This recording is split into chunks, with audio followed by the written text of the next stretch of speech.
राम राम दोस्तों, story world में आप सभी का स्वागत है। आज की स्टोरी कुछ रियलिटी बेस होने वाली है जो कि आज के दिन भारत के हर किसी घर में होती है। दोस्तों, अपनी आज की स्टोरी का नाम है घर घर की लड़ाई। तो चलिए दोस्तों, वीडियो को स्टार्ट करते हैं। एक समय की बात है, एक छोटा सा गांव था। उस गांव में एक परिवार रहता था। उस परिवार में हमेशा किसी न किसी बात को लेकर झगड़ा हो ही जाता था। एक दिन किसी बात को लेकर बिमला और पिंकी के बीच झगड़ा हो गया। जब शाम को बिमला का बेटा घर आया तो वो उसके सामने रोने लगी और कहने लगी कि पिंकी ने मुझे घर से निकालने की धमकी दी है और मुझे झाड़ू से भी पिटाई की। सारी बात सुनकर राम पिंकी को बुलाता है और उसे मारने और धमकाने लगता है और हाथ पकड़कर घर से बाहर निकल जाने को कहता है। इतनी बात सुनकर पिंकी राम के पैरों में गिर जाती है और रो रो कर बोलती है कि इसमें मेरी कोई गलती नहीं है, मैंने ये सब नहीं किया है, माँ जी झूठ बोल रही है। इतनी बात सुनकर राम पिंकी को धक्का मार कर अंदर चला जाता है और दूसरी ओर बिमला हंसकर बोलती है, पिंकी मुझसे आगे से तमीज से बात करना, वरना मैं तुझे इस घर से, तेरे पति के हाथों से तुझे धक्के मार कर इस घर से निकलवा दूंगी। इतना सुन के पिंकी रोती हुई अंदर चली जाती है और खूब फूट फूट कर रोती है।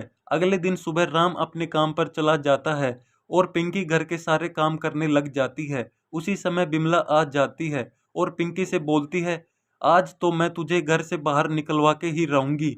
उसी समय राम ये सब बातें सुन लेता है और समझ जाता है कि इसमें पिंकी की कोई गलती नहीं है, ये सब माँ मेरे सामने दिखावा कर रही थी। शाम को जब राम घर वापस आया तो राम की माँ हाथ और पैर पकड़कर रोने लगी और कहने लगी, राम बेटा, पिंकी ने मुझसे घर का सारा काम करवाए। पिंकी भागती हुई आई और बोलने लगी, माँ जी आप झूठ क्यों बोल रही है, आप मेरे पे इतना झूठा इल्जाम क्यों लगा रही है।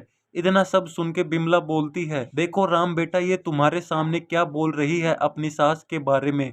पिंकी बोलती है, मैं भला झूठ क्यों बोलूंगी। इतनी बोलकर पिंकी जोर से रोने लगी और अंदर जाकर अपना सारा सामान बांध के मायके जाने लगती है। इतने में राम उसका हाथ पकड़ लेता है और बोलता है, मैं सब जानता हूँ, इसमें तुम्हारी कोई गलती नहीं है। सुबह जब मैं काम पे जा रहा था तो मेरा सामान रह गया था, तब मैं वापस लेने आया, तब मैंने माँ की और तुम्हारी सारी बात सुन ली थी।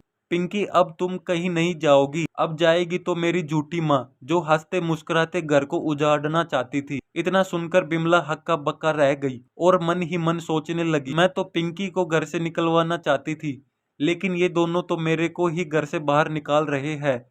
और फिर जोर से रोने लगती है और बोलने लगी, मैं इस घर को छोड़कर नहीं जाऊंगी, मुझे बाहर लोगों से भीख नहीं मांगनी। इतना कह के वो अपने बेटे और बहू के पैरों में गिर जाती है और जोर जोर से रोने लगती है और रोती रोती बोलती है कि मुझे माफ कर दो, आइंदा से मैं ऐसी गलती नहीं करूंगी, मैं घर के सारे काम भी करूंगी, लेकिन मुझे घर से मत निकालो। वो अपने बहू के पैरों में गिरकर बोलती है, बहू राम को बोलो कि मुझे घर से ना निकाले। ऐसी दुर्दशा देखकर राम अपनी माँ को माफ कर देता है और उस दिन के बाद बिमला घर के सारे काम संभालती है। पिंकी और राम दोनों साथ काम पर जाने लगते हैं।